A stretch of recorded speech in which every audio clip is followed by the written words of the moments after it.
তার সাথে আপনার এখানে কিন্তু ওই যে গাছ ইয়ে করলে সাদা মাছি বের হয়। আচ্ছা আচ্ছা, যাতে নাই, সাদা মাছি এখানে নাই, দেখা যাচ্ছে না। যদি থাকে আচ্ছা তাহলে ইমিডাক্লোপিড গ্রুপের কিছু ওষুধ পাওয়া যায়। আচ্ছা, আমরা এটা গেলাম আপনার কীটনাশক পদ্ধতিতে।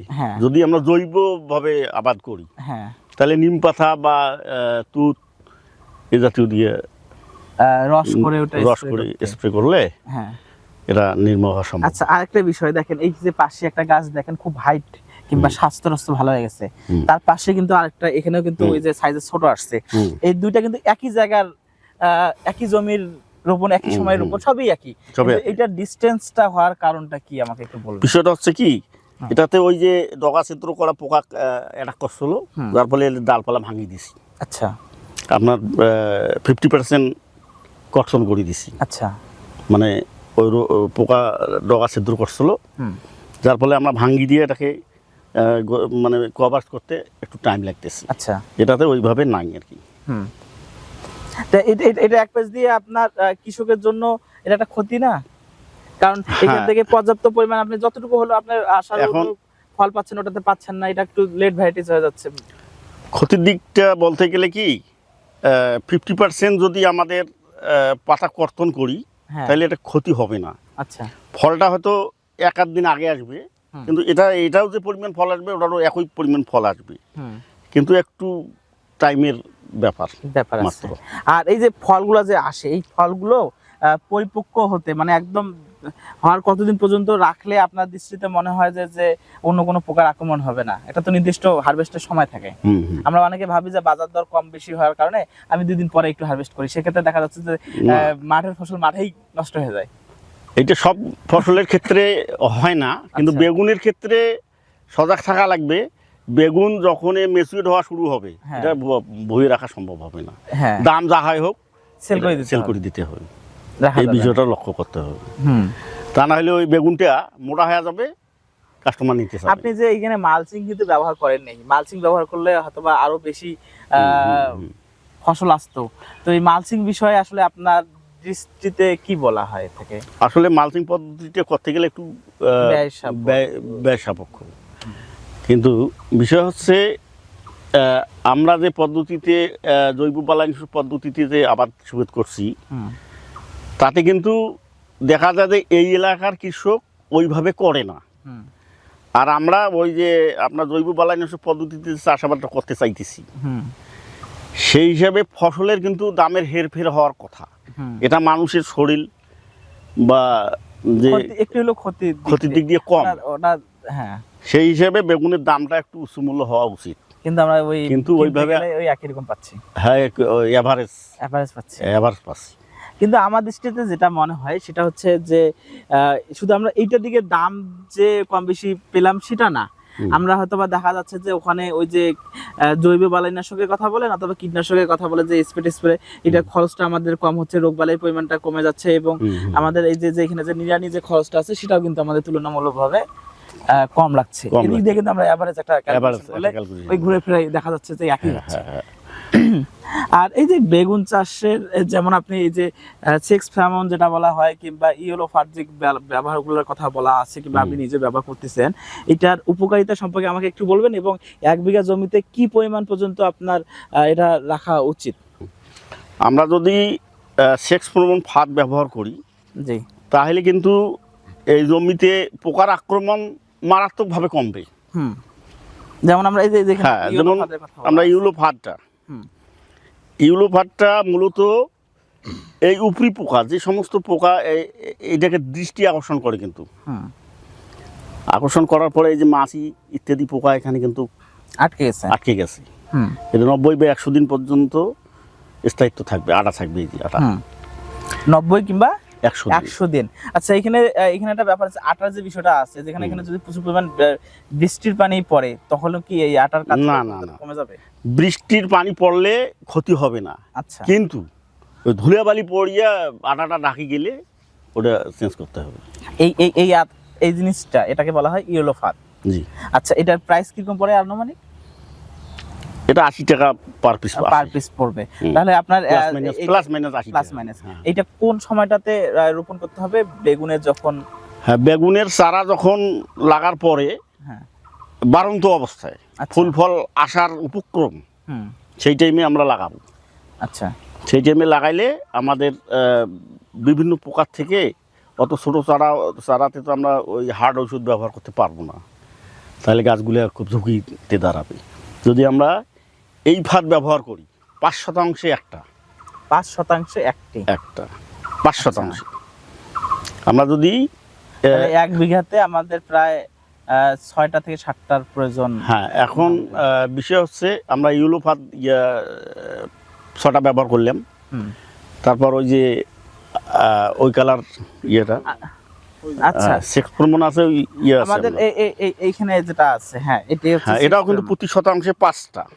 আচ্ছা, এটা একটা বেগুনের আছে, আবার আপনার অন্য ফসলের আলাদা আলাদা মানে পাট আছে। আচ্ছা, পাট আছে। এটা পরিমাণে কিরকম লাগবে? এটাও কিন্তু 5% একটা করে দিতে হবে। 5% একটা, কিন্তু ওই যে সেক্স হরমোন তাবিজটা আছে ভিতরে, হ্যাঁ, সেটা কিন্তু আপনার 90 বা 100 দিন পর্যন্ত অর্গানটা ছড়াবে। আচ্ছা, তারপরে আস্তে আস্তে ওটা হয়ে যাবে। এই পানিটা চেঞ্জ করে দিতে হবে কতদিন পর পর?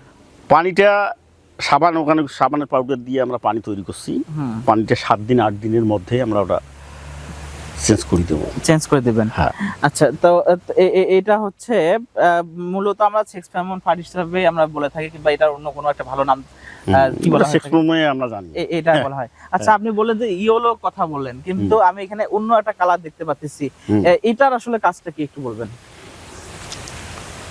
এটা তো আপনার ওই যে ইউলো ফাঁদে যে পোকাটা আকৃষ্ট হয়, এই ফাঁদে কিন্তু ওই একই পোকা আকৃষ্ট হয় না। আচ্ছা, কালার কারণে, হ্যাঁ, এটা অন্য পোকা আকৃষ্ট হয়। আচ্ছা, বেগুনের ক্ষতিকারক যে সমস্ত পোকা, জি, সেগুলো কিন্তু এই যে দেখা যাচ্ছে, এই বিভিন্ন পোকা অ্যাটাক হয়েছে।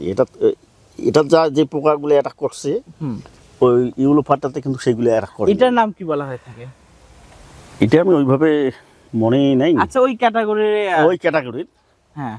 তো যাই হোক, এখানে যে পোকাগুলো আকৃষ্ট হয়, জি, আপনার ওই ইউলো ফাঁদে অন্য পোকা, মানে তাহলে এটার মেয়াদ আমাদের বলতে পারি যে 90 থেকে 100 দিন। 90 থেকে 100 দিন। 100 দিন। তাহলে আমার কিন্তু ওই যে মাঠে কিন্তু 100 দিনের উপরে কিন্তু আমার ফলটা থাকতেছে। তাহলে আমাকে 100 দিন পর এটা চেঞ্জ করে দিতে হবে। 100 দিন পর চেঞ্জ করতে হবে। এখন এখানে কিন্তু একটা বিষয়, যে আমরা সেক্স হরমোন ফাঁদ ব্যবহার করলে, ইউলো ফাঁদ ব্যবহার করলেন, গ্রিন ফাঁদটা ব্যবহার করলাম। এখন এখানে কিন্তু আপনার মানে সম্পূর্ণ পোকা নির্মূল নাও হতে পারে। আচ্ছা, সেই ক্ষেত্রে অবস্থা বুঝি আমরা ব্যবস্থা নিতে হবে। এইটার উপর নির্ভর করলে আমরা ক্ষতিগ্রস্ত হব। এইটাতে মানে 60% পোকা কিন্তু নিধন হবে, আর 40%-এর জন্য যে কীটনাশকটা ব্যবহার করব, সেটা কিন্তু আয়ুকাল কোম্পানি বিভিন্ন আছে।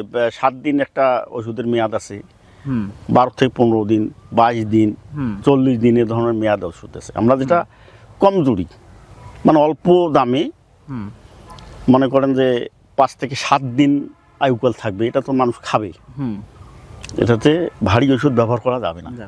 যেহেতু আমিও খাবো, তো আমার যদি না চলে আপনার চলবে কিভাবে চলবে? হ্যাঁ, সেই ক্ষেত্রে আমরা যে ওষুধটা ব্যবহার করব, সেটা কিন্তু অবশ্যই মানে পাওয়ারের 1.8 বা 5 পাওয়ারের বা 2.5 এই জাতীয় ওষুধ আমরা ব্যবহার করব। তাইলে ওই আপনার 5 থেকে 6 দিনের মধ্যে আপনি এই ফসলটা উত্তোলন করে খাইতে পারবেন। আপনি তো সম্ভবত এটাই হচ্ছে নিজে উৎপাদন করেছিলেন চারাগুলো? জি। তো আমরা তো এখন দেখি যে আধুনিক পদ্ধতিতে কোকোপিটের মাধ্যমে চারা উৎপাদন হয়ে থাকে। সেক্ষেত্রে আমাদের হচ্ছে যে ওই চারা এবং এই চারা যে গ্রোথের যে বিষয়টা আছে, কিংবা উৎপাদন যে ব্যয়টার বিষয়গুলো আছে, এই দৃষ্টিতে আপনার মতামত আমরা একটু জানবো। তবে কোকোপিটের চারাটা গাড়া উত্তম। আচ্ছা, এখন সেটা কিন্তু নার্সারি যারা কোকোপিট উৎপাদন করে, তারা এই চারাগুলা আপনার 25 থেকে 30 দিনের মধ্যে মূল জমিতে লাগার নিয়ম আছে।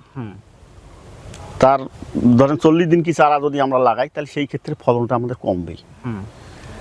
তো নানান দিক বিবেচনা করিয়া যারা কোকোপিট চারা উৎপাদন করে ওদের ধরেন যে চারা সেই পরিমাণ বিক্রি হচ্ছে না, সেই ক্ষেত্রে ওরা তো ইয়ের ভেতরে করে, তো ওই চারাটা বুঝে যাবে না যে এটা 40 দিন কি নাকি 50 দিন কি নাকি 20 দিন কি, এই দিকটা কিন্তু ওদেরকে বিবেচনা করতে হবে।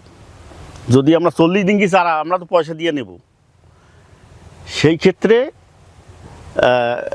ওই যারা কোকোপিট চারা উৎপাদন মানে তৈরি করে তাদের নার্সারিতে গেলে ওরা ওই 40 দিন কি চারাও যেরকম দেখায় মানুষ ইয়ে ব্যবহার করে তো হালকা বুঝে, সেই ক্ষেত্রে বিবেচনার বিষয় আছে। আচ্ছা, আমি সেটা ঠিক আছে, আপনি প্রশ্ন উত্তর দিয়েছেন এবং আমি আরেকটা বলছিলাম যে রোপণের দিক দিয়ে কোনটা উত্তম বলে মনে হয়? কোকোপিটে ভালো। কোকোপিটে ভালো, কোকোপিট ভালো। কিন্তু এখানে আমাদের কিন্তু বাংলাদেশে অনেক প্রতিষ্ঠান আছে, স্বনামধন্য প্রতিষ্ঠান আছে যেগুলো আপনার গর্বের সহিত এই সারা বাংলাদেশে কিন্তু আপনার চারাগুলো সেল করে থাকে। তো এটা হচ্ছে সবাই যে একই কাজ করবে তা না, বিশ্বস্ত জায়গা থেকে নিতে হবে। তার মধ্যে আমাদের রংপুর অঞ্চলের মধ্যে যে প্রতিষ্ঠানটি আছে সেটা হচ্ছে সাম্য এগ্রো। সেখান থেকে আমাদের বাংলাদেশের যে কোনো কৃষক ভাইরা তারা চাইলেই কিন্তু আপনার এই চারাটা নিতে পারবেন। স্ক্রিনে দেওয়া নাম্বার রয়েছে, এই নাম্বারে আপনার যোগাযোগ করলেও কিন্তু আপনারা নিতে পারবেন। তো আপনার কাছ থেকে মোটামুটি এই বেগুন চাষ সম্পর্কে অনেক কিছু জানলাম। নেক্সট টাইম আরো আমরা যে বিষয়গুলো আমাদের কথার মাধ্যমে বলতে গিয়ে হয়তো বা বাদ পড়ে গেছে, এই বিষয়গুলো সম্পর্কে আমরা আবার আলোচনা করবো। এবং সর্বশেষ আপনার যদি কিছু বলার থাকে আপনি একটু বলবেন। হ্যাঁ, আমি বলবো যে কোকোপিটের চারা গাড়ার জন্য পরামর্শ করতেছি, কিন্তু সেটা অবশ্যই ভাই যে নার্সারির কথা বললো, হ্যাঁ, ওই নার্সারি যোগাযোগ করবেন, ইনশাল্লাহ ভালোই চারা দেবে। এবং আমিও আশা করব যে বেশি বয়সের চারা যেন উৎপাদন মানে হতে বিরত থাকে। এখানে একটা কি আপনাকে আজকে দেওয়া হইলো, আপনার কাছে যদি একটা জিনিস সেল করা হয়, আপনি তো বাসায় নিয়ে আসলেন, নিয়ে আসার পর যদি দেখেন যে জিনিসটার কথা কাজের সঙ্গে মিল নেই, তাহলে তো এখানে আপনাকে প্রতারিত করা হচ্ছে। তো এখানে তো ব্যবসা কেউ কখনো ওইভাবে নষ্ট করতে ঠিক আছে চাবে না। হ্যাঁ, তো আপনার সঙ্গে কথা বলে অনেক ভালো লাগলো। দর্শক, আপনাদের যদি আরো কিছু জানার থাকে তাহলে আপনারা অবশ্যই কমেন্টস করে জানতে চাবেন, কিংবা স্ক্রিনে দেওয়া নাম্বার রয়েছে, এই নাম্বারে যে কোনো সময় আপনারা পরামর্শের জন্য ফোন করতে পারেন। দেখা হবে অন্য কোনো ভিডিওতে। সে অবধি ভালো থাকেন, সুস্থ থাকেন।